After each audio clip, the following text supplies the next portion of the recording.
She slipped a napkin to the Mafia boss. It read next table. He kidnapped me. Don't react. The rain hammering the windows of the Harborfront Steakhouse was relentless, turning the lights of the Seattle skyline into blurred watercolors.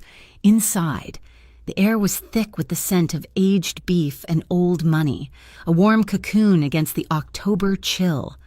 Maya Rowan felt none of it. The starched, borrowed apron she wore felt like armor, and the terror beneath it was a block of ice in her stomach. She was temporary help, a ghost gliding between tables, and that anonymity was her only weapon.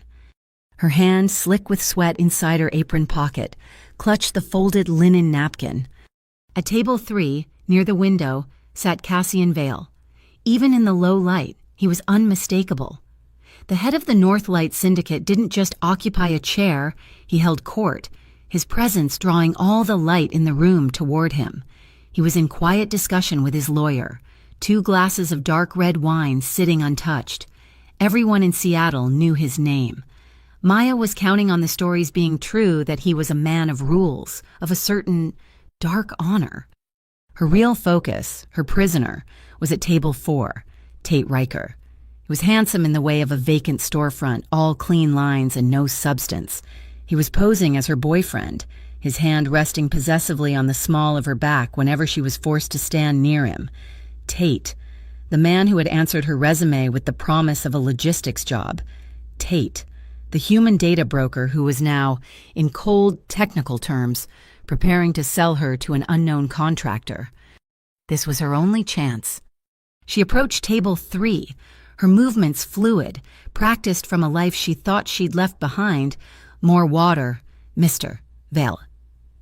As she leaned in with the carafe, her left hand emerged from her pocket. In one seamless motion, she placed the folded napkin on the table, just to the left of his bread plate, disguised as a fresh piece of linen. She didn't look at his face. She didn't pause. Her eyes were already on the next table, her service smile cemented in place.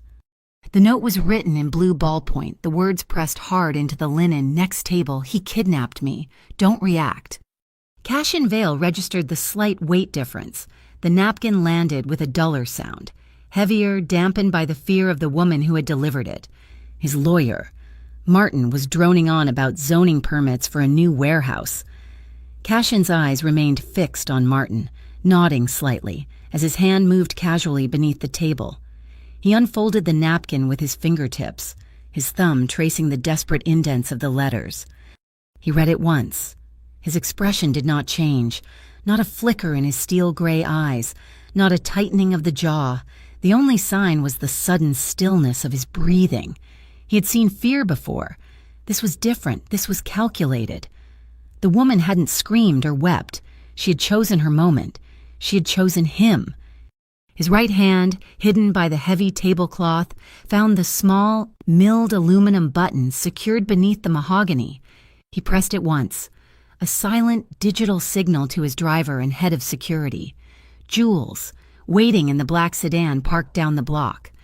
With a motion of casual grace, Cassian picked up his wine glass. He held it to the light, frowning as if checking for a smudge. He set it down again, but now it was 3 inches to the left, closer to table 4. The heavy crystal base was weighted, perfectly balanced, and contained a high-fidelity microphone. It was now aimed directly at Tate Riker. Maya returned to the kitchen pass, her heart hammering a frantic rhythm against her ribs. She needed to keep moving, to appear normal. "Hey," a younger waitress whispered, nudging her as she passed. "Your boyfriend is gorgeous. You two are such a cute couple." Maya forced a smile that felt like broken glass. "He's great." The compliment made her want to vomit. She grabbed a heavy tray of dirty dishes, the weight a welcome anchor to reality. She risked a glance. Cassian Vale was back in conversation with his lawyer. He hadn't looked at her. He hadn't acknowledged the note. A cold dread began to seep into her. What if he thought it was a joke? A setup? What if he was just another criminal who didn't care? She was balancing on a razor's edge, clinging to the fragile hope that a man who lived in shadows would recognize someone else being dragged into them. Tate Riker pulled out his phone. He wasn't texting. He swiped to an encrypted communications app, its icon a plain black square. He lifted it to his ear. "The asset is secure," he murmured, his voice stripped of all its earlier charm. Confirming the exchange point, codename Switchyard. Maya, clearing plates from an adjacent table, strained to listen, her blood turning to ice. Tate paused, listening to the reply. "Understood, the Dakota line. I'll be dark until arrival." Switchyard? Dakota line? The words meant nothing and everything. They sounded industrial, cold and final. He wasn't just taking her somewhere. He was shipping her, like cargo. At table 3, Cashin Vale stood abruptly. The movement was so sudden it cut his lawyer off mid-sentence. Cassian threw a black, unmarked credit card on the table. "We're leaving," he stated. It was not a request. He walked straight past table 4. He walked straight past Maya, who stood frozen by the service station. His gaze swept over her as if she were part of the furniture. He didn't look back. He was gone. Maya's stomach dropped into a void. He had ignored her. The most powerful, dangerous man in the city had read her plea and chosen to do nothing. The hope that had kept her sane for the last 12 hours shattered. She was alone. Tate signaled for the check, a triumphant smirk playing on his lips. "Time to go, sweetheart." The endearment was a threat. He didn't wait for the server. He grabbed her arm, his fingers digging into her bicep, a bruising grip of ownership. He steered her not toward the front door, but through the swinging metal doors of the kitchen, toward the rear service exit. The alley hit them like a physical blow, the cold spray of rain, the stench of the harbor and discarded food. Tate pulled her hard, his pace fast.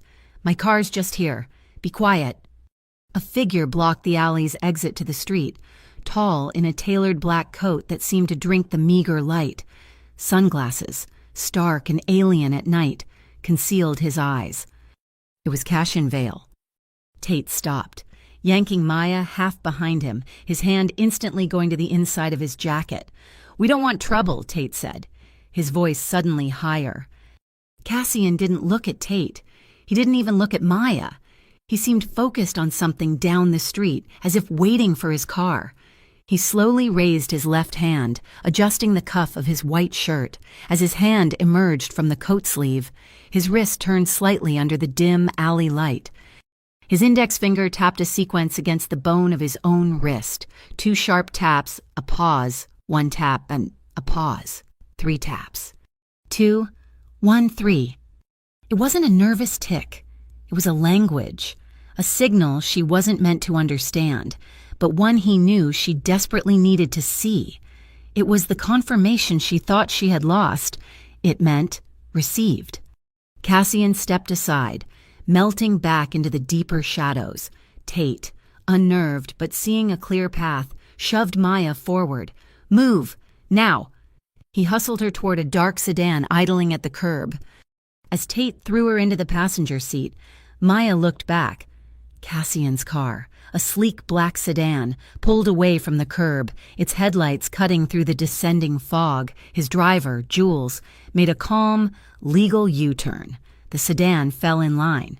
3 cars back from Tate, a patient shark in the water. The night chase had begun. Seattle, draped in mist and neon, became a labyrinth. It was a silent, lethal pursuit between 2 different kinds of predator, the high-tech, faceless monster of human trafficking and the old world, iron-willed code of the Northlight Syndicate. Pier 47 was a ghost, a forgotten skeleton of corrugated steel and salt-rotted wood on Seattle's industrial waterline. It was the perfect blind spot. Inside, however, the warehouse hummed with the silent, cold power of a server farm. Cashin Vale stepped into the command center, a dark room dominated by a single piece of furniture, a flat, black table. As he approached, the surface flickered to life, projecting a 3-dimensional holographic map of the city. He called it the Convergence Table. "Jules is holding visual. 3 cars back, uploading telemetry," Cassian said, his voice clipped, shedding the restaurant's calm. On the table, a glowing red line snaked away from the harbor front, A license plate number. Washington plate BXR491 flashed in the corner. "Rhea, talk to me." A woman with dark hair pulled into a severe knot. Rhea Moroz, his head of security, didn't look up from her own bank of monitors. "The plate is a ghost, registered to a 65-year-old woman in Tacoma who died 18 months ago. Tate Riker doesn't exist. Not under that name." Another window bloomed on the table, thermal imaging from the steakhouse. Captured by the microphone-equipped wine glass, it showed Tate's heat signature, elevated with adrenaline, contrasted with Maya's, which was spiking and plunging with terror. "He's a broker," Rhea continued, her fingers flying across a keyboard, cross-referencing his facial metrics with dark web forums. "He's a mid-level supplier for a marketplace called the Glass Orchard. They don't sell drugs or guns, they sell data. Living data, people." In the back of Tate's sedan, Maya's world had shrunk to the smell of cheap air freshener and the clicking of the windshield wipers. Her hands were bound in front of her, the plastic zip tie biting into her wrists, hidden under the loose jacket he'd thrown over her. She watched Tate in the rearview mirror, her focus absolute. His eyes were everywhere, flicking from the mirror to the side mirrors, then back to the road. He changed lanes abruptly, cutting across 2 lanes of traffic to take an off-ramp, only to merge back onto the main highway a mile later. He did this 3 times. He was flushing a tail. "He's testing us." Jules's voice crackled over Cashin's earpiece. "Hold your distance," Cashin ordered. Tate suddenly swerved off the I-5, diving into the concrete canyons beneath the freeway overpass.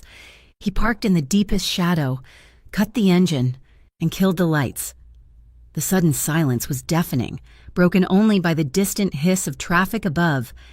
"What is he doing?" Maya whispered, her own voice startling her. Tate ignored her. He reached into the back seat and pulled out a hard shell case. He popped it open.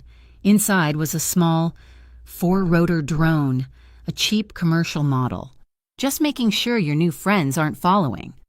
He launched the drone from the driver's side window.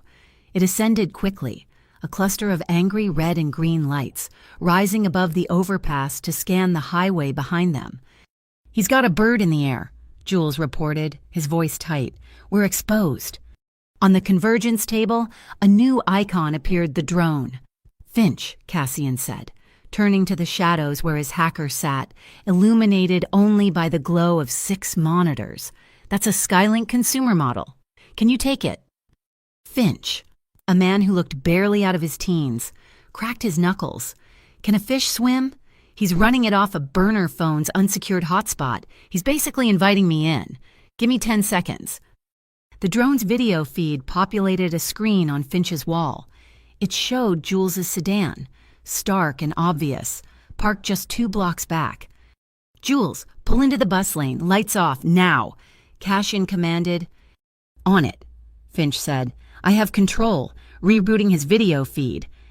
In Tate's car, the phone screen displaying the drone's view flickered for a second. When it returned, the highway behind them was clear. Finch was feeding him a looped video, a clean, empty stretch of road he'd captured just moments before. "Sloppy," Jules muttered over the comms, watching Tate's drone hover uselessly. "He's not sloppy," Cashin countered, his eyes on the map. "He's cheap. He thinks he's the only one smart enough to use technology." Tate watched his screen for another 30 seconds, satisfied. "All clear." He landed the drone, packed it away, and merged back onto the highway, this time heading east, toward the I-90 bridge. He glanced at Maya. "Now, for our insurance policy." He held his phone out, pressing record on a voice memo app.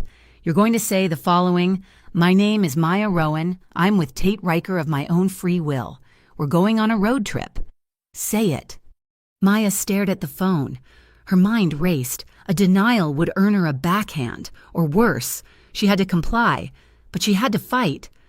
As she opened her mouth, she heard the faint, automated announcement from the approaching light rail. She took a breath and spoke, her voice shaking just enough to be convincing. "My name is Maya Rowan." She paused, letting the automated voice bleed into the recording, now arriving, Wassa Stadium Station. She continued, I'm with Tate Riker. Of my own free will." Just as she finished, the digital chime of the station clock struck the hour. "We're going on a road trip." Tate snatched the phone back, satisfied. "Good girl." The audio file arrived in Cashin's inbox seconds later, captured by the live surveillance on Tate's burner. Cassian played it over the speakers. Finch isolated the background noise immediately. Link light rail, stadium station announcement, and the clock chime. That puts their exact position 3 minutes ago crossing the I-90 interchange. He's heading east, definitely east. The holographic map zoomed out, showing the I-90 stretching over the mountains. "He's running," Rhea said. "He must be heading for the exchange point. Switch yard, Dakota line. It sounds like a rail hub."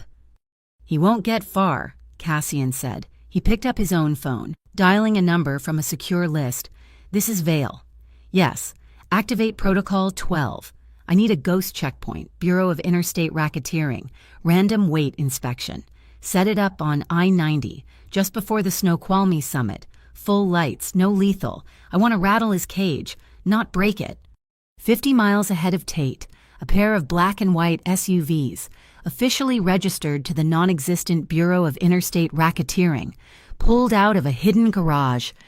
They rolled onto the highway, flipped on their bright red and blue lights, and set up a convincing, official-looking checkpoint. In Tate's car, the flashing lights appeared suddenly over a rise. "Damn it!" Tate hissed, his knuckles white on the steering wheel. "A checkpoint? I can't risk a stop." He slammed on the brakes, cutting the wheel hard, and dove down an unlit exit ramp. Tires squealing in protest. The sign read, "Ciela Elam." On the convergence table, Finch highlighted the new route. "He took the bait. He's off the main highway, heading for the secondary roads. He's going to the ground." "Good," Cassian said, his voice a flat line. "He just told us where he's sleeping tonight." He watched the red dot of Tate's car move through the dark. Digital mountains. "Jules, fall back. Let him think he's safe. We own the night." The cabin was buried deep in the Cascade foothills, miles off the main road in Celiellum, smelling of damp wool and old pine. Tate shoved Maya toward the tiny kitchen, the metal of a single handcuff chaining her left wrist to the iron stove handle. The chain was perhaps 3 feet long. "Cook," he ordered, tossing a plastic bag of groceries onto the warped Formica counter. He sat at the small dinette table, his gun now placed casually beside his elbow. Maya's hands trembled, but her mind was clear, methodical. She was a prisoner, but she was not passive. She cataloged everything: the flimsy back door, the single window over the sink, the weight of the cast iron skillet. She pulled out a container of coarse salt. As she moved between the counter and the stove, she let her hand dip, spilling a small, steady stream onto the dark, dirty floorboards. It was messy, easily overlooked by a man like Tate, who saw the world through a screen. But for anyone looking, anyone tracking, it was a perfect, sharp arrow pointing directly at the back door. She left the crumbs. She only hoped someone was following. The terror was a physical weight, pressing on her chest, trying to steal her breath.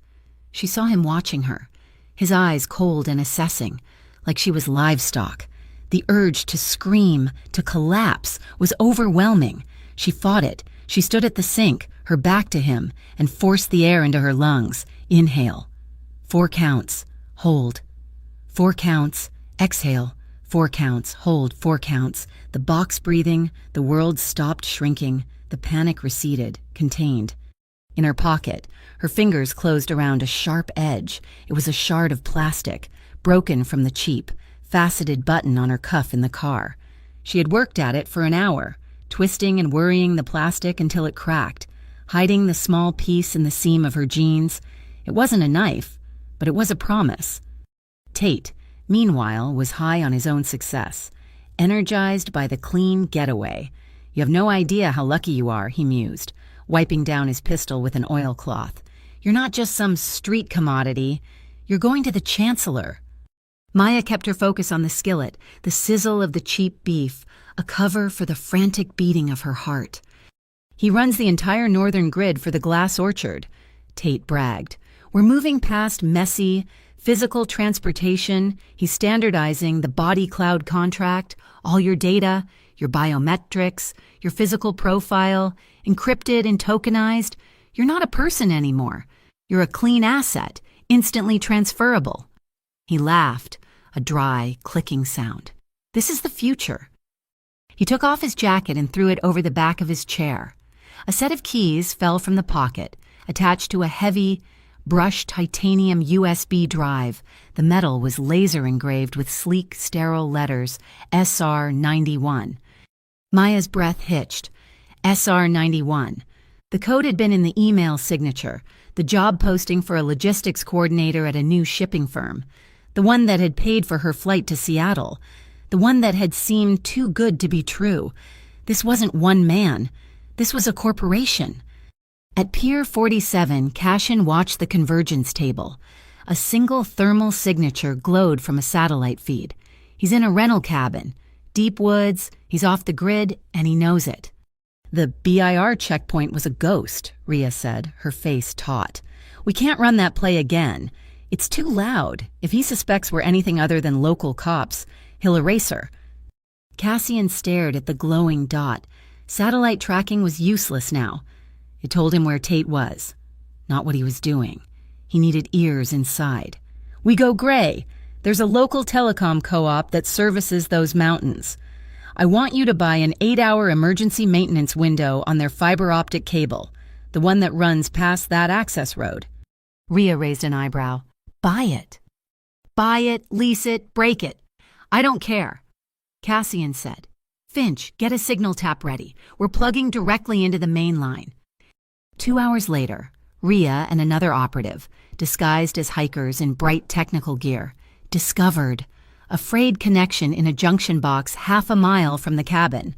While they pretended to report the outage, Rhea planted a thermal and acoustic sensor on the property's fence line. The signal fed back to the pier. 2 heat signatures confirmed, Finch announced. One is elevated, moving, consistent with Tate. The other, it's erratic. Body temp is fluctuating. Adrenaline spikes and crashes. She's terrified, but she's fighting it. She's not frozen. Tate's burner phone rang, the harsh electronic sound slicing the cabin's quiet. He picked it up. Yeah, I'm dark. The checkpoint was a problem, but I'm clear. Maya was at the sink, her back to him, scrubbing the skillet. Confirming the switch yard, Tate said, his voice dropping. The Fargo Freight Hub understood. Rail transfer. Tomorrow, 2000. Fargo. They were moving her across the country. The floor dropped out from beneath her. A cough, violent and real, seized her. She doubled over, hacking, the sound tearing from her lungs. Sorry, she choked out. The wood smoke. Tate waved her off, disgusted. Just shut up. Her coughing fit was a perfect mask. Her cuffed hand, hidden by her body, was at her waist.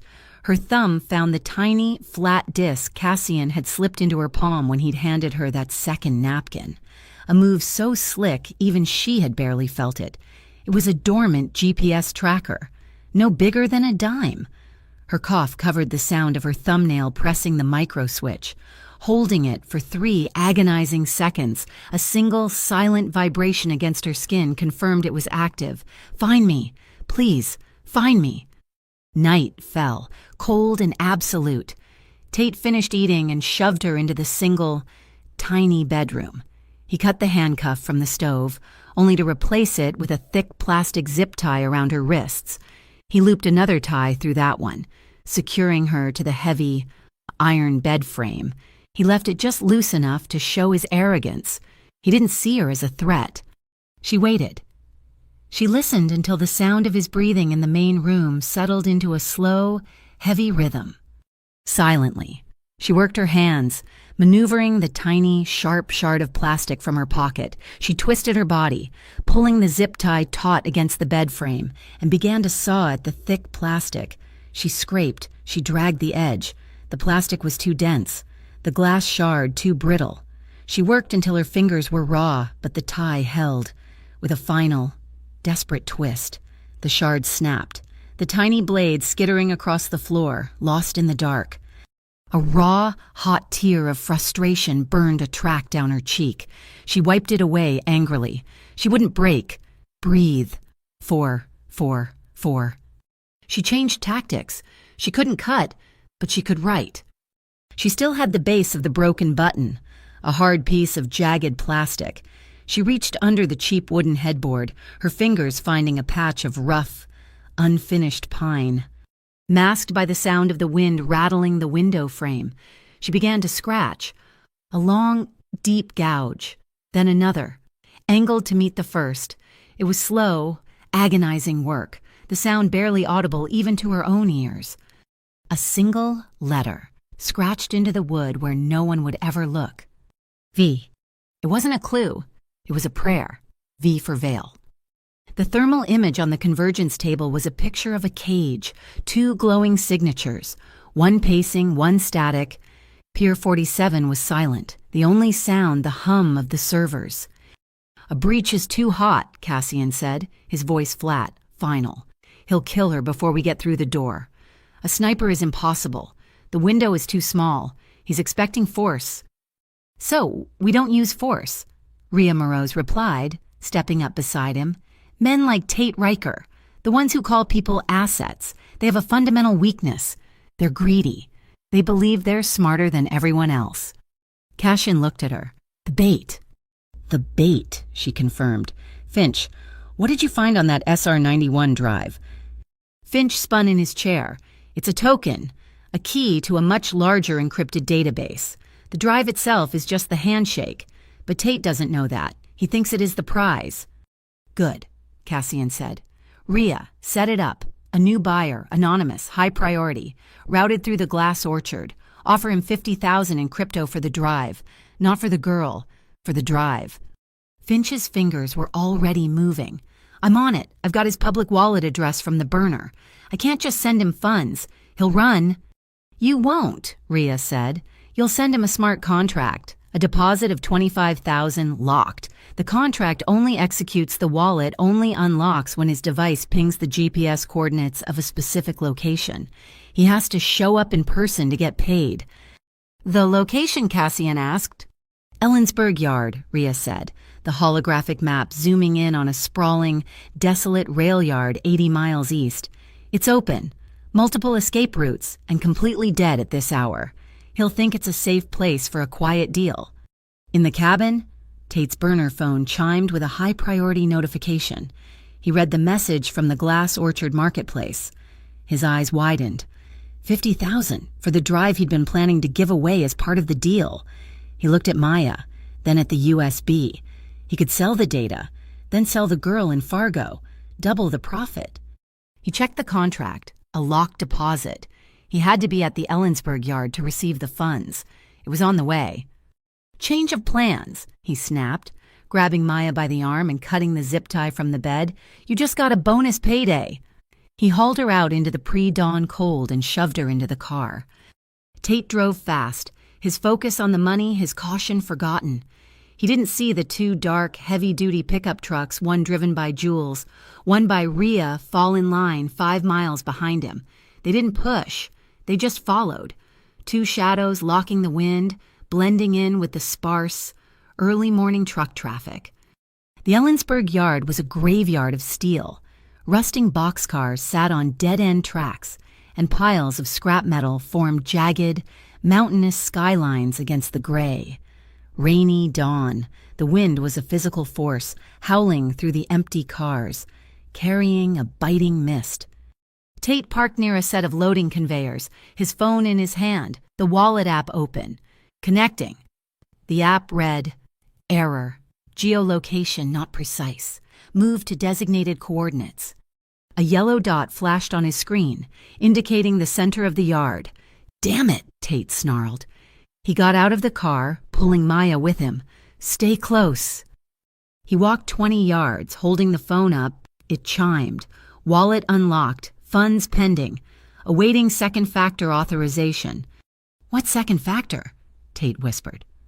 A voice cut through the wind. That would be me. Tate spun. Cassian Vale stood 30 yards away, hands empty, his black coat whipping in the wind. He was alone. Tate reacted instantly. He grabbed Maya, spinning her around, and pressed the cold, hard edge of a ceramic knife against her throat. "It's a setup, I knew it." He fumbled at his belt with his free hand, pulled out a road flare, and cracked it. It ignited with a blinding, sizzling magnesium white light, bathing the yard in a hellish, sputtering glare. "You move, she dies." "There's no setup, Tate," Cassian said, his voice calm, carrying easily over the wind. He didn't move. "The crypto is gone. You were chasing a ghost, but the offer is real." "What offer?" Tate screamed, the smoke and rain stinging his eyes. "You have something of mine. The SR-91. Cassian held up the identical titanium USB drive, the one Finch had cloned. "You're holding a copy. I'm holding the original. The key. The thing the Chancellor actually wants." Tate stared, his mind racing, trying to process the shift in power. "Let her go," Cassian said, "and you can have it. The real drive. And a 5-minute head start. My word."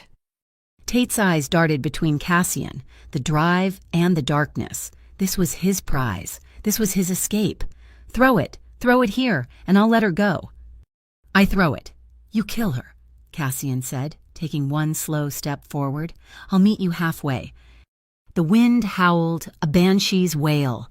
Tate was distracted, his greed focused entirely on the small metal object in Cassian's hand. He eased his grip on Maya, shifting his weight, ready to lunge for the drive. It was the moment Maya had been waiting for. For the last hour, she'd been methodically, painfully, working the new zip tie on her wrists against the sharp metal latch of the seatbelt housing. The plastic was frayed, thin. As Tate took a step, pulling her with him, Maya planted her feet, ripped her hands apart with a final, desperate surge of adrenaline. The plastic snapped.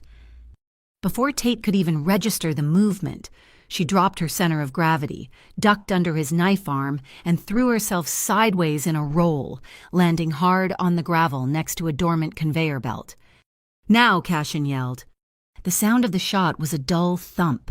Not a gunshot, but a high-pressure pneumatic launcher.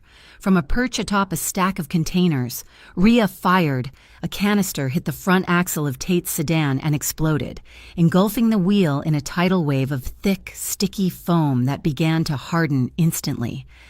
Tate screamed, a sound of pure animal rage.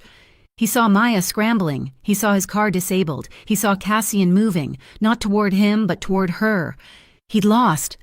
He fired 2 wild shots from a pistol, the bullets sparking uselessly off a steel girder, and then he sprinted, disappearing into the labyrinth of rusting train cars.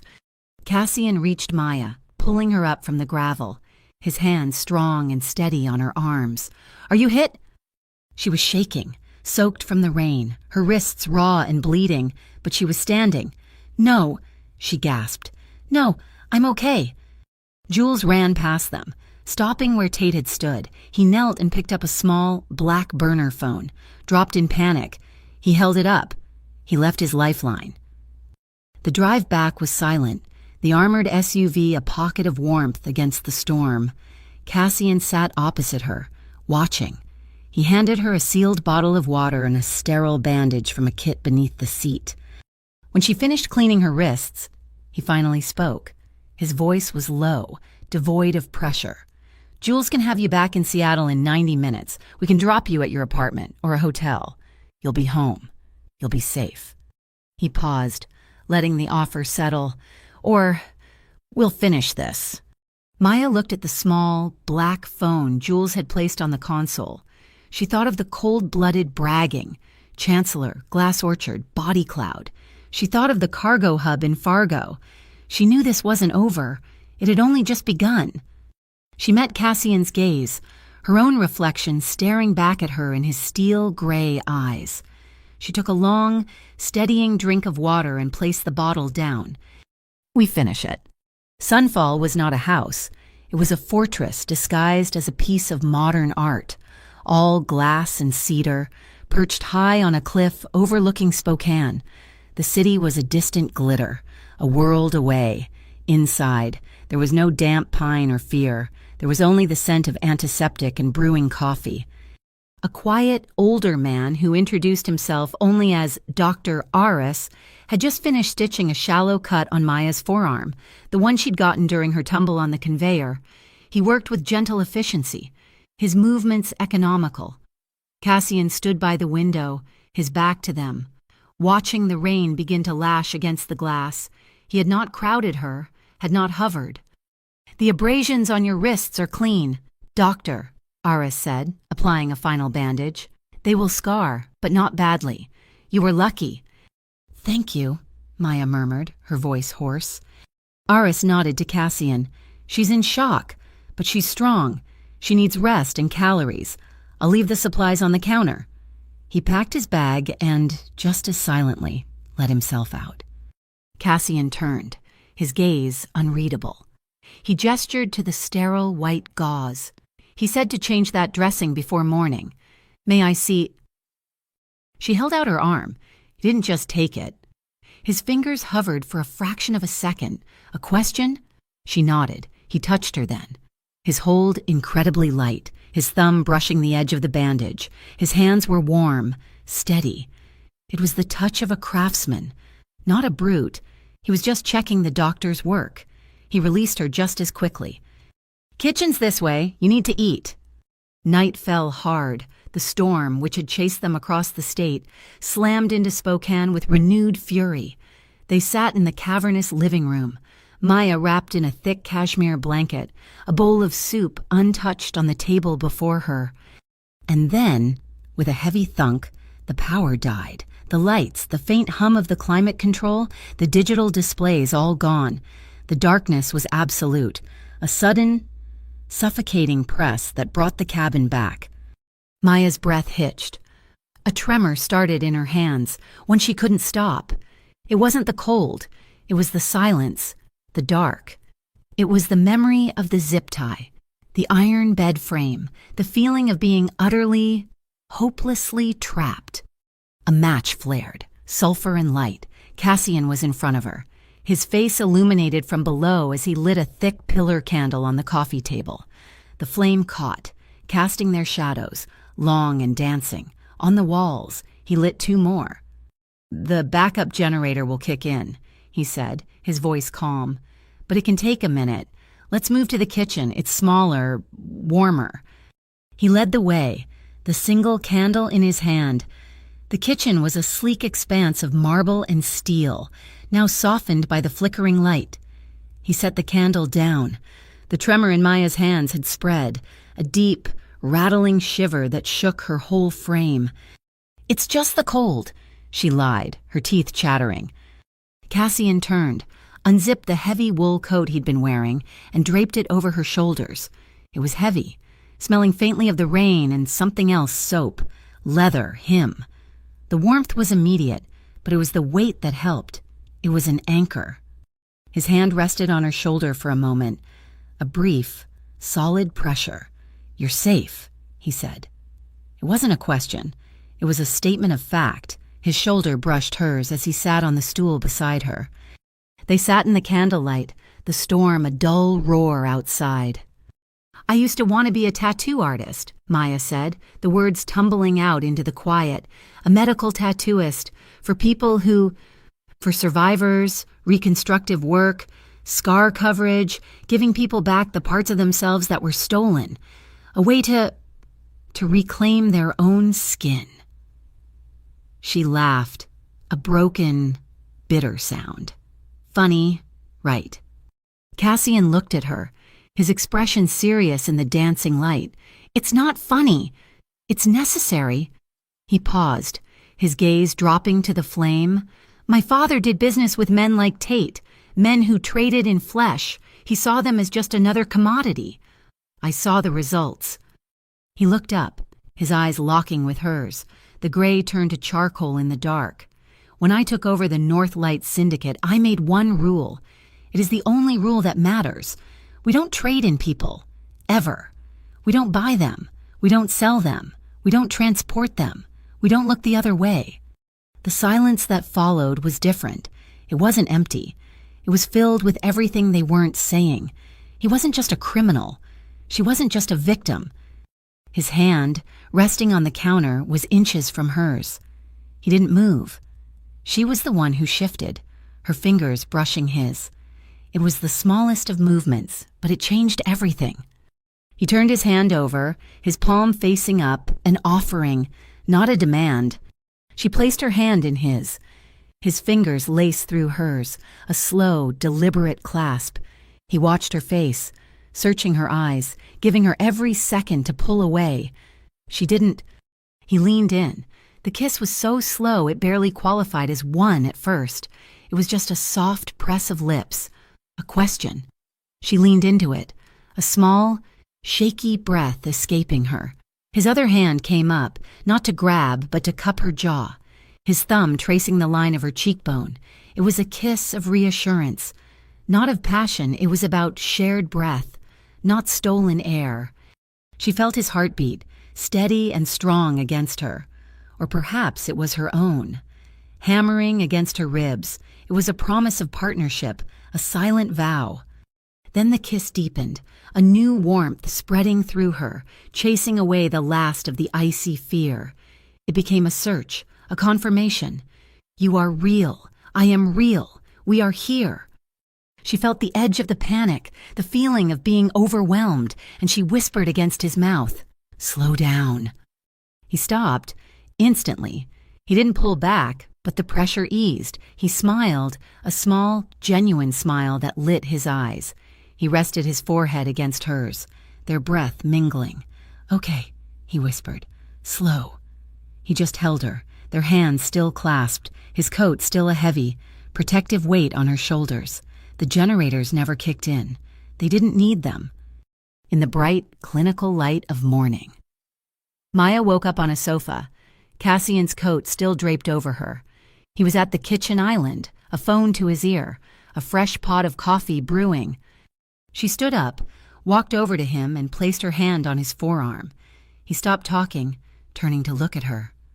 "I'm okay," she said, her voice clear, firm. "We continue." He nodded, his eyes approving. He turned back to the phone. "Finch, report." The news was stark. Tate's burner was the key. Finch's voice crackled from the speaker. "I'm in. The SR-91 wasn't just a key. It's a schematic. It's a whole marketplace." He called it the body cloud. It's a logistics system for biometric data, linked to a central transport hub. "Let me guess," Cassian said, his jaw tightening. "Fargo." "Fargo Freight Hub," Finch confirmed. "Codename Switchyard. This chancellor isn't just a broker. He's building an Amazon for human trafficking. And Tate's phone just got a new message, sent 5 minutes ago. A final payment, contingent on delivery of the asset. Him and you, Maya." "He'll never get to Fargo," Cassian stated. "We'll cut him off. We hit the transport chain. We hit his wallet. We bleed him dry." "No," Maya said. Cassian turned, raising an eyebrow. You cut him off. He just finds another route," she said, her voice hard as the marble counter. "You have to destroy the hub. You have to destroy the data. And I'm going with you." "Maya, that's not—" "He called me the asset. Tate called me cargo. I am not a package to be protected. I was inside his system. I saw the drive. I heard the codes. You need a way in, a way to move without being noticed." She looked him dead in the eye. "You need a trail marker. I'll be your map." Tate Riker was running on fumes and raw terror. He'd driven a stolen pickup truck 600 miles, dumping his burner phone in the Yellowstone River, but he knew they were still watching. He was a ghost being hunted by shadows. He made it to Sioux Falls, to a sterile corporate high-rise that pulsed with the hum of servers, the regional hub for the glass orchard. He was brought to a conference room where the chancellor appeared, not in person, but on a 40-foot-high video screen. The face was an androgynous, digitally smoothed avatar. The voice was like synthesized ice. "You have failed, Mr. Riker," the voice said. "You lost the asset and you compromised the SR-91 protocol." It was a setup," Tate pleaded, his voice cracking. "It was Vale, Northlight. I can get her back. I know where he's going." "We are aware," the chancellor said, a flicker of digital annoyance. "Your tracker is still active. Though you were foolish enough to discard your phone, you have become a liability. However, you have one final opportunity to clear your debt. A new map appeared on the screen. Fargo. Deliver the original asset Maya Rowan to Switchyard LX42 at the designated time. Do this, and your contract is cleared. Fail, and it will be terminated permanently. Tate was no longer a broker. He was a tool, given one last function. While Tate was being debriefed, the Northlight Syndicate was already in motion, a steel net closing across 3 states. They split into 3 cells. Jules took a team to Billings, Montana. Their job was to be loud. They initiated a series of anonymous tips about a rival smuggling ring, flooding the local freight yards with legitimate law enforcement, creating a massive, chaotic diversion that would draw Glass Orchard's local surveillance. Further east in Bismarck, North Dakota, Rhea and her team, dressed as railroad maintenance, moved silently through the sprawling container depot. They weren't diverting. They were infiltrating. Using schematics Finch had pulled, they planted microcameras on key refrigerated containers scheduled for the same route as their target. The third cell was the spear tip. Cassian and Maya drove a nondescript SUV, blending in with the tourists heading toward the Badlands. In the back, Maya worked, not with a computer, but with a box of heavy-grade railroad chalk. "They'll be moving fast, in the dark," she explained, her voice quiet, focused. "We need a language they can read at a glance." She drew on a map. A double arrow horizontal means clear path or proceed. A triangle of 3 dots means hold or danger. And this? She drew a single sharp V with a line through it. This means target identified. Vale, my mark. They drove into Theodore Roosevelt National Park, the landscape changing to vast, painted canyons and desolate plains. They needed to scout a known drone refueling station for the Glass Orchard's long-range surveillance. They found it disguised as a derelict Sinclair gas station near the edge of the park. As they sat in the truck, watching, a sleek, black drone, far more advanced than Tate's, descended from the sky. It landed on the roof, where a hidden panel opened to swap its battery. Suddenly, the drone's optical sensor swiveled, its blue lens panning across the parking lot, directly at them. "It sees us," Maya said, her voice tight. "Don't move," Cassian said, his voice low. He put the truck in park and cut the engine. "We're just tourists, pulling over." The drone didn't move. It was studying them, its facial recognition software likely cross-referencing them against a database. "The sun visor," Cassian said. "Pull it down, slowly." Maya reached up, but the visor wouldn't cover her. The drone repositioned, angling for a clearer shot. In one fluid motion, Cassian unbuckled, leaned across the center console, and pulled her toward him. He pressed her head against his chest, his arm wrapping around her, his hand shielding the back of her head. He bent his own head down, his face buried in her hair, his body a shield to the drone. They were just another couple, lost in a passionate embrace, hiding from the world under the awning of a gas station. But it was not just tactical. Maya's ear was pressed against his chest, the solid, steady thump-thump of his heart a counterpoint to her own frantic pulse. His hand was warm on her head. She was surrounded by the scent of him, leather and clean wool. It was an embrace of pure, tactical necessity, and yet it was the safest she had felt in her entire life. She closed her eyes, just for a second, and held on. The drone's blue light scanned them for 10 agonizing seconds. Then, apparently satisfied, it lifted off and disappeared over the canyon rim. Cassian didn't let go immediately. He waited, his breathing slow and even. "It's gone?" He murmured into her hair. He pulled back, his eyes searching hers, the professional calm returning, but not entirely. The air in the truck was thick with what had just passed. Back at Pier 47, Finch's voice crackled over the secure line, breaking the tension. "I've been digging at that SR91 code. It's not just a file name. It's a set of coordinates, latitude and longitude. It points to a dead zone just outside Fargo, North Dakota. I pulled the satellite and property records. It's an old defunct grain co-op. Larkspur Feed and Grain. That's our switchyard. Tate, now desperate, was also in North Dakota. He knew he couldn't just walk into switchyard. He needed access. In a reckless, frantic move, he stalked and cornered a low-level paymaster for Chancellor's network, kidnapping him from a bar in Grand Forks. He traded the man's life for his encrypted key card. The act was a death warrant. Chancellor's network lit up. Finch intercepted the new order. Tate Riker has gone rogue. He's to be allowed to deliver the asset. Then he is to be sanitized. Wiped from the books. They're going to kill him the second she's inside. Cassian's face hardened. He looked at the map, his mind processing the new intelligence. It's a clean solution. Tate is now our Trojan horse. He functions as our diversion. He gets Maya inside the perimeter. We use his desperation as a weapon. Once he hands her over and they move to sanitize, we hit them. We extract Maya in the chaos. Maya turned on him, her eyes flashing with a cold fire he hadn't seen before. No. Maya, it's the simplest tactic. Nanata. No, she said again, her voice shaking with anger. You are not going to use him as bait. You are not going to send him in to be executed. I will not be extracted. I am not an asset. And he, as disgusting as he is not a Trojan horse. He's a person. We are not them. We don't sacrifice people.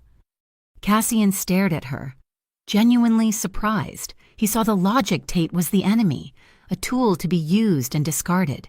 She saw a line they could not cross. We go in with him, she insisted. We find a way to save us both, or we don't go. There was a long silence.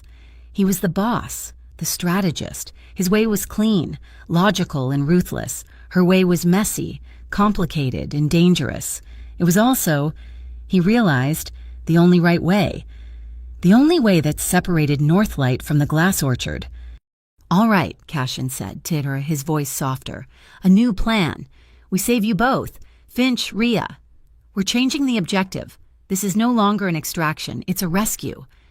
Maya watched him, the respect in her eyes a new, powerful thing. He had yielded, not to a subordinate, but to a partner. The Larkspur Feed and Grain Co-op looked dead from the highway, a cluster of towering concrete silos and rusting metal sheds against the flat Dakota horizon. But as the sun dipped, the perimeter fences hummed with electricity. A 17-ton grain tanker, leased that afternoon under a shell corporation, rumbled up to the main freight gate. The guard, bored, waved it through for the 8 p.m. grain waste pickup. The truck parked in the designated zone, a blind spot between two silos. As the shift change whistle blew and workers trudged toward the time clock, a hidden panel in the tanker's undercarriage unlatched. Cassian dropped first, melting into the shadow. Rhea followed, a ghost in black tactical gear. Finally. Cassian reached up and helped Maya down. Her face was pale, set in a mask of cold determination. The yard was a maze of stacked shipping containers, a steel canyon designed to confuse and control movement. Cassian took the lead, but Maya was the guide. She held a small piece of rebar. Every few yards, she tapped it against the corrugated steel walls. Tap, tap, pause, tap, pause, tap, tap, tap. The sound was lost in the ambient clang of the yard, but for the team, it was a lifeline. The 213 code. The signal he had given her in the alley. It was their language. Across the yard, at the designated exchange point LX42, Tate Riker arrived on foot. He pushed a rattling dolly in front of him. On it sat a figure, hooded and bound in a burlap sack, a fake Maya, a store mannequin dressed in her clothes, scavenged from a dumpster. His plan was desperate. Get the key card from the paymaster. Get inside. Plan a virus on the terminal, and drain what crypto he could before the Chancellor's men realized he was alone. He stepped onto the illuminated way station, just as the instructions dictated. I have the asset, he yelled into the wind. The yard went dark, not just the lights, but the electronic hum, the magnetic locks, the cameras, everything Cassian. Hidden behind a stack of pallets, held the off switch on a military-grade EMP generator. In the control room, Finch was counting. "Power is down, go!" Tate was blinded. He heard the metallic shing of guns being readied in the darkness around him. He'd walked right into his own execution. He dropped the dolly and fumbled for his pistol. 47 seconds, Finch's voice said, timing the precise window before the capacitors reset. A magnetic lock on a maintenance door beside Tate clicked open an error code forced remotely by Finch. As the first flashlight beams cut the dark, an arm snaked out from the doorway, grabbed Tate by the collar, and yanked him into the pitch-black corridor. Tate felt the cold, hard circle of a suppressor press against the base of his skull. "Move, and you're a statistic," Ria's voice whispered, all ice. "Want to live?" Tate, shaking, could barely nod. "Lead us to the server room, the real one, now." The lights and alarms blared back to life, exactly on time, but the corridor was empty. The hunters found only a toppled mannequin. Tate, propelled by Ria's gun, led them through a sub-level of concrete tunnels. He used the stolen keycard, his hands shaking so badly Cassian had to steady them. The final door hissed open, revealing a room bathed in the blue, cold light of data. The body cloud. It was a vast, climate-controlled chamber lined with rows and rows of black server racks. Each blinking LED represented a life, a person's biometric data, cataloged and stored, ready for sale. Maya's breath hitched. She saw her own face flash on a monitor, listed as Asset Rowan M. Status Pending Transfer. She stumbled, and Cassian's hand was there, steadying her elbow. "Just the codes. Maya, that's all we need." She nodded, took a deep breath, and walked to the main terminal. She began to read, her voice shaking but clear. Code SR91, code SR112, code TR80. She read the file names of the other victims she had seen in Tate's files, the ones listed for the same transport. For Finch, this was the rescue key. A massive screen at the far end of the room flickered to life, and the Chancellor's smooth, synthesized face appeared. "A bold move. Mr. Vale, impressive. But you are merely a physical solution to a digital problem." Ria and Cassian didn't stop. They moved down the racks, planting small, brick-shaped devices. "We should be allies. Northlight." The Chancellor's calm voice echoed, "We are both in the logistics business. You move commodities. I move to a cleaner, more profitable commodity." Cassian paused, looking directly at the camera. "We have a rule," he said, Basi, his voice as cold as the room. "We don't ally with people who view human beings as commodities." "A pity," the Chancellor said. "Your morality is expensive." "Payload is set," Ria announced. "Finch," Cassian said, "light it up." "Done," Finch's voice replied. The devices didn't explode. They activated. A high-pitched whine filled the air. The servers began to smoke, not from fire, but from catastrophic, targeted overload. The payload wasn't a bomb. It was a digital plague. It wasn't just erasing the data. It was simultaneously decrypting the victims' core files and blasting alerts names, locations, and safety warnings to every law enforcement agency and safety network Finch had tapped into. "Backup power in 30 seconds, Ria warned, pulling Tate toward the exit. Chancellor Cassian called out, pausing at the door. The Avatar's face was frozen, the system crashing. "Your enterprise is liquidated." They ran, retracing their steps through the tunnels as the whine of the dying servers reached a screaming crescendo. They burst out of the maintenance door and into the grain tanker's hidden bay, just as the facility's main generator roared to life, flooding the yard with useless light. The grain truck pulled out of the gate, the driver nodding to the guard. As it merged onto the dark highway, they looked back. Larkspur feed and grain was intact. There were no flames, no casualties, but from the roof vents, thick, acrid plumes of black smoke poured into the night sky, the unmistakable smell of billions of data points and an entire criminal empire, burning to ash from the inside out. Inside the cramped, vibrating darkness of the grain tanker, Tate Riker was balled up behind a bulkhead, his hands zip-tied. He was a piece of cargo, just as he had treated Maya. He heard them talking in the main compartment, their voices low but clear over the rumble of the highway. "You should have left me," Tate heard himself say, though he didn't speak. It was Maya's voice. Tactically, he was right. Then Cassian's, "The tactics were wrong. It's the only rule. Maya, we don't leave people behind, not even him." "We saved him. Cassian," she said, her voice full of a strange, weary strength. "That's the difference." Tate closed his eyes. Saved him. The words didn't compute. They were a foreign code, and they unlocked something he'd kept buried for a decade, a sickening, heavy wave of guilt, immediately followed by a desperate, clawing will to live. Their next safe house was a sterile, extended-stay motel in Grand Forks. The victory at Larkspur felt hollow. The beast was wounded, not dead. Finch, his voice tinny over a secure speaker, confirmed it. "It's bad, boss. The Chancellor just emptied his accounts. He's put a $5 million bounty on your head.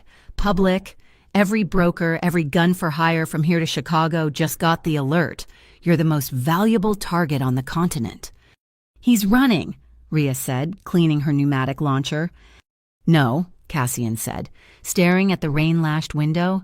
"He's consolidating. He's burning his network to fund a war." As if on cue, Cassian's secure phone buzzed. Not a number, but a secure VoIP call. He answered. "Mr. Vale," a voice said, impossibly smooth, with no trace of an accent. "This is Agent Thorne with the Western Crime Directorate.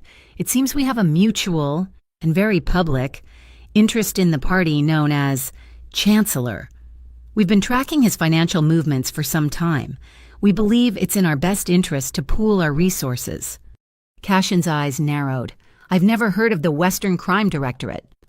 "We prefer it that way," Thorne said with a polite chuckle. "We're requisitioning your data on the Fargo hub. In exchange, we can offer you federal protection and safe passage." "We don't cooperate with agencies we don't know," Cassian said, "and we don't need your protection." He ended the call. "WDWCD," Rhea asked. "A ghost," Cassian said. "Another arm of the Chancellor, a trap. We leave, now." They moved in 2 vehicles, Cassian, Maya, and Tate in a reinforced SUV, Rhea and Jules in a lead scout sedan. The trap snapped shut 3 blocks from the motel. 2 black, identical SUVs, no plates, materialized from a side street, boxing them in with professional, practiced ease. "They're hurting us," Cassian said, his voice dropping as he spun the wheel, heading for the industrial park. "They want us off the main roads." Over the comms, Rhea's voice was tight. "They're flanking you. Cassian, they're trying to force you into the rail yard. It's a kill box." Maya, in the back seat, saw it on the map. She also saw something else. "There," she pointed. "A scrapyard, 2 miles north. It's a maze. We can lose them there." "They'll follow us in," Cassian countered, swerving to avoid a T-bone. "I know," Maya said. She grabbed her comm. "Rhea, that scrapyard. I can draw them in. I'll be the bait. Get your gear ready." "Maya, no." Cassian's voice was a roar. "That is a direct order. You stay in this vehicle." "I'm not on your payroll, Cassian," she said, her voice suddenly, shockingly calm. "Rhea, do it." Before Cassian could react, Rhea's sedan split off, tires smoking, taking the North Fork. As predicted, one of the black SUVs followed her. "The bait is set," Rhea said. The remaining SUV slammed into Cassian's rear quarter panel, a screech of tortured metal. Cassian fought for control, the wheel vibrating in his hands. The argument came later, in the relative safety of a freezing truck stop parking lot, the tension between them a visible, sparking wire. Cassian was furious, his control shattered not by the attack, but by the raw fear he'd felt watching her offer herself up. "That was a reckless, suicidal move," he snapped, his voice low and dangerous. "You are a civilian. You are done. I'm taking you off this board. Jules will drive you to a private airfield. You are going home." Maya, soaked and streaked with grease from the scrapyard, stepped right into his space. Her anger a match for his. Home what home? My apartment in Portland, where I'll spend the rest of my life looking over my shoulder waiting for another Tate Riker to offer me a job. You don't get to make that decision. I'm trying to keep you alive. And I am trying to live, she shot back. You don't get to bench me, Cassian. You don't get to decide that I'm too fragile to finish what I started. This is my life. He put his hands on me. I am finishing this at the root. I will not be standing on the sidelines ever again. We have a problem. Ria's voice cut through their fight. She was at the laptop in the SUV, reviewing her drone footage from the scrapyard. Tate, he's gone. Cassian's head snapped around. What? During the chaos, when we were dealing with the WCD cars, he slipped his cuffs. He's in the wind, and he took the master key card he stole from the paymaster. Cassian slammed his fist against the side of the truck. He betrayed us. After all that, he betrayed us. No, Ria said, her eyes glued to the screen. She zoomed in on a grainy figure, running. Not toward the highway, not toward freedom. Look, he's not running away. He's running to him. That's the direction of the Chancellor's last known command location, the old packing plant. Maya moved to the screen, watching the small, desperate figure navigate the back alleys. Her anger at Cassian evaporated, replaced by a cold, sudden understanding. He heard us, she whispered. In the tanker. He knows the Chancellor will kill him. He knows we saved him. He's not running to join him. He's going to try and trade his life. She looked at Cassian, her eyes clear, the argument over. He's trying to atone, and he's the only one who knows the way into the final den. Cassian stared at the screen, at the man who had started it all, now running to his certain death. He hated that she was right. He hated the impossible, messy logic of it. Fine, he said, the word like gravel. We follow him, but the debate is over. From this point on, every door, every corner, every single dangerous decision. I go in first. That is not negotiable. Maya held his gaze, and for the first time, she nodded in silent, absolute agreement. Sillalok was not a building. It was a scar. A series of interconnected concrete grain silos abandoned on the Minnesota border, brooding over the flatlands of Moorhead. It was the physical manifestation of the dark web, a place of concrete and cold iron. Below the silos, buried deep in the frozen earth, was the Chancellor's final command bunker. They had tracked Tate there, watching from a distance as he used the stolen key card to access a rusted, subterranean hatch. He was walking into his own grave, a desperate man with nothing left to trade but his life. Tate descended into the bunker, the air thick with the smell of ozone and decay. The Chancellor was there, in the flesh, not an avatar, but a slight, unimposing man in a perfectly tailored suit, standing before a bank of monitors. He looked like an accountant. Mr. Riker, the Chancellor said, his voice the same synthesized ice, even without the filter. A bold, if foolish, final move. I have the key card, Tate stammered, holding it up. I can be useful. I can find her. I know how Vale thinks. The Chancellor smiled, a thin, reptilian expression. You are no longer useful. Mr. Riker, you are a loose end. He nodded to the two black-shirted guards flanking him. They moved, silent and efficient, raising suppressed pistols. The heavy steel hatch Tate had just entered exploded inward. Northlight breached, moving in a low, tight formation. They'd used the hatch, a weak point Maya had identified during a frantic, high-risk scout 12 hours earlier. Cassian had found the small, almost invisible V she had scratched into the rust near the hinge. They entered the main operations room, a concrete box lit by the cold blue of the monitors. The two guards swung their weapons toward the intruders. A trap, the Chancellor sighed, looking bored, predictable. He touched a control on his desk. The steel doors slammed shut, and a heavy, low-frequency hum vibrated through the floor, an electromagnetic pulse trap. Ria, Now, Cassian ordered. Rhea didn't hesitate. She threw 2 objects into the room. They weren't grenades. They were heavy. Neodymium magnets tied to long spools of thick copper wire.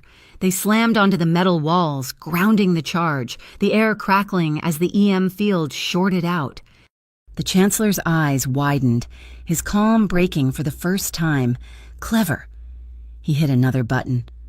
The main wall monitors lit up. It wasn't data. It was faces. Hundreds of them. Driver's license photos, candid shots, frightened selfies.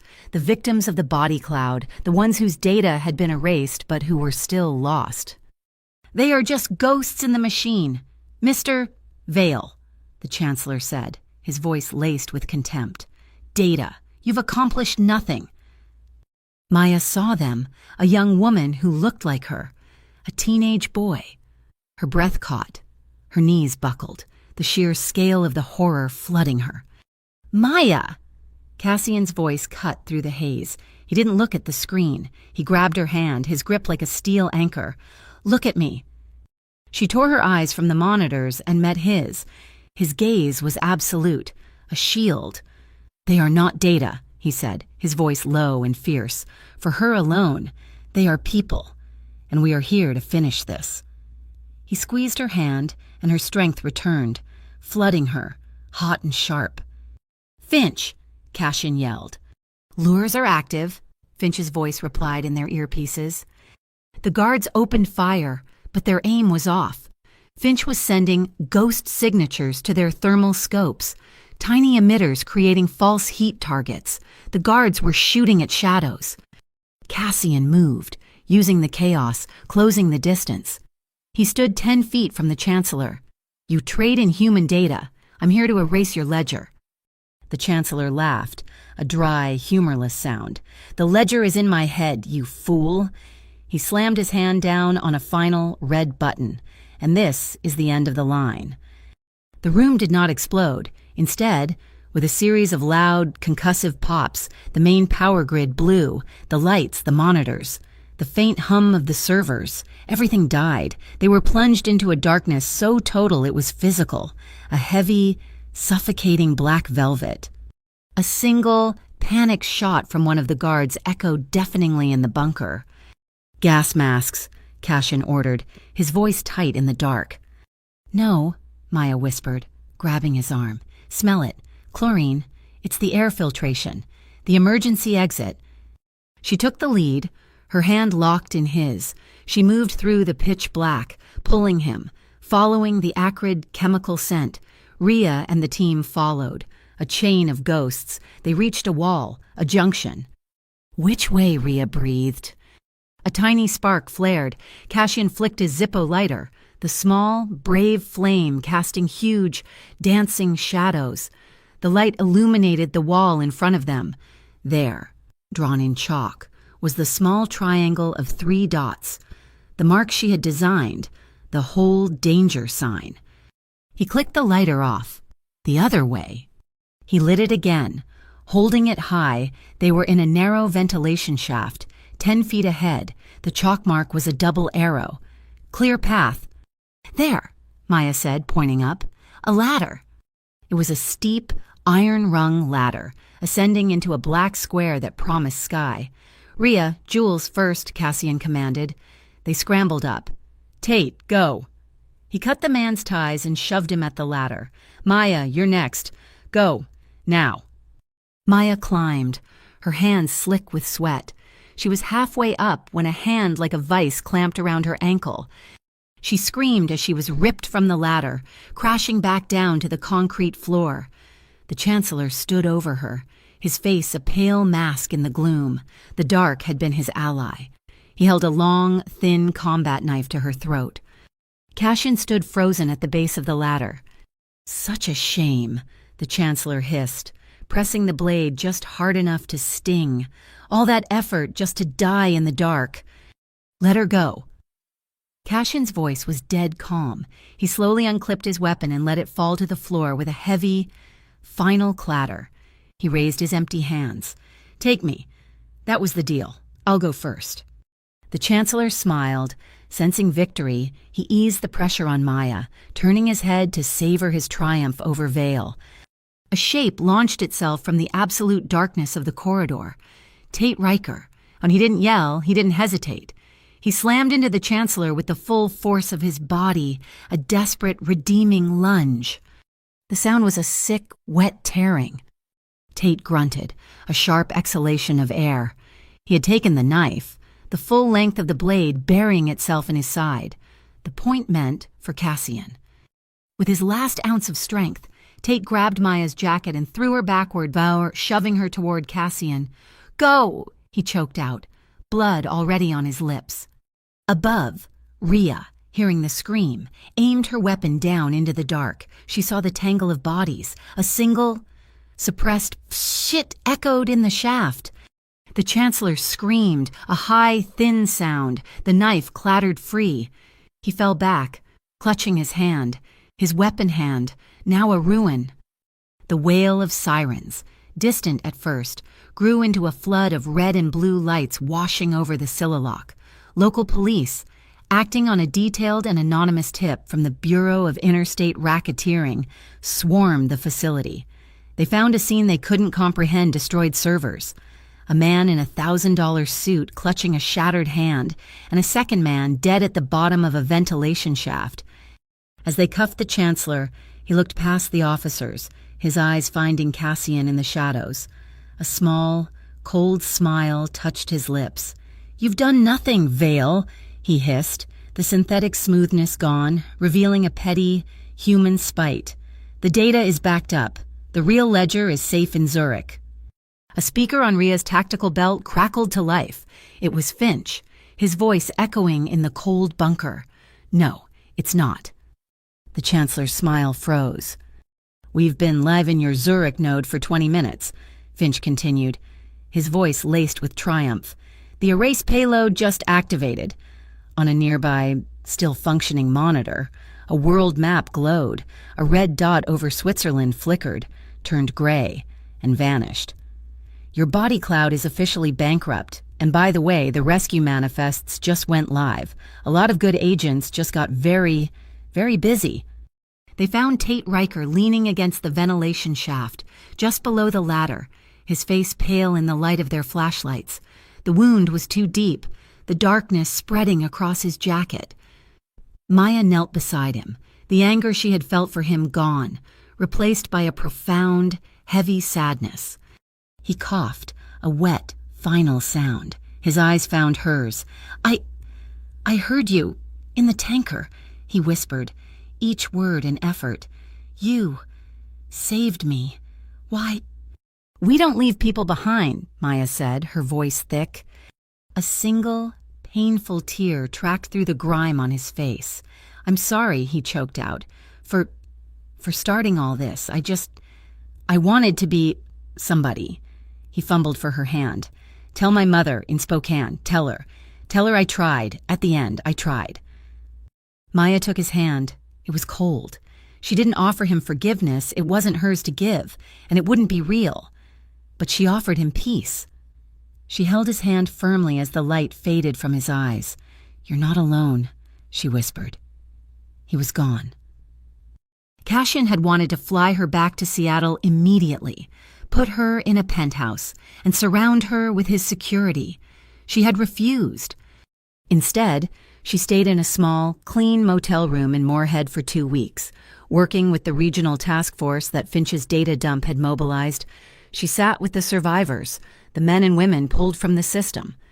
And she brought her dream to life in the motel's cramped conference room. She set up her sanitized equipment. She worked for free, her tattoo gun humming, covering the track marks, the brands, the scars. She gave them back their skin. On one young woman's arm, over a jagged scar, Maya inked a delicate, winding spray of bindweed, a flower that thrives in the hardest. Most broken ground. Her art was no longer a dream. It was a purpose. She finally returned to Seattle, not to her old life, but to his. The air on Bainbridge Island was sharp with salt and pine.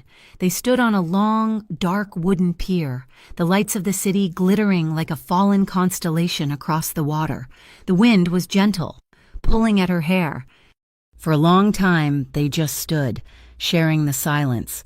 The war was over. The adrenaline was gone. "I have a safe house in Argentina," Cassian said, his voice quiet. "Not a command, just a fact. You would be safe there, forever." Maya looked at the dark, moving water. "I've spent the last month running, the last year running. I'm done running, and I'm done being safe." He turned to her, his gaze intense. "Then what do you want? Maya, for yourself, not for the survivors, not for me." She met his eyes, her voice clear and strong. "A life that no one else decides for me. I want to choose. I want to walk down the street in the sun. I want to fail on my own terms, and I want to tattoo bindweed on every person who needs it." He smiled, a slow, genuine smile that reached his eyes. "A good life." He moved closer. She didn't step back. He didn't pull her or grab her. He simply raised his hands and cupped her face, his thumbs resting on her cheekbones. The embrace was slow, earned. She leaned into his touch, her hands coming to rest on his chest. The kiss was soft, a deep, lingering promise. It wasn't the desperate, frantic kiss of the kitchen. This was calm. It was a shared breath, a quiet alignment. She felt his heart beating, steady. He held her, his lips brushing her temple, whispering against her skin, "I'm here." She closed her eyes, her arms winding around his neck, holding him close. "You're safe," she whispered back, the words a promise of her own. He pulled back slightly. Reaching into his coat pocket, he pressed something cool and metal into her palm. "This isn't a chain," he said, his voice serious. "It's not an engagement. It's not a claim." She opened her hand. It was a small, heavy pendant of brushed platinum, shaped like a perfect, sharp triangle, a V. "It's a promise," he said, "of respect, a promise that I will always see you, and I will always honor your choices, even the ones I don't like." She smiled, closing her hand around the pendant. "We go slow," she said. "As slow as you want." The moment of peace hung in the air, perfect and fragile. And then it broke. Her phone, the new, secure one Finch had given her, buzzed in her pocket. She frowned, pulling it out. A single, anonymous, encrypted message. "SR-91 was only the first gate. The man you call Chancellor was only the steward. The true master of the glass orchard, the one they call Corsair, is on his way to Seattle. He's coming to collect his property." Maya's blood ran cold. She held the phone up. Cassian read the message over her shoulder, his arm tightening around her, not in fear, but in preparation. The fight wasn't over. It had just found their front door. They stood on the pier, looking not at each other, but out at the dark, sprawling city. They were not afraid.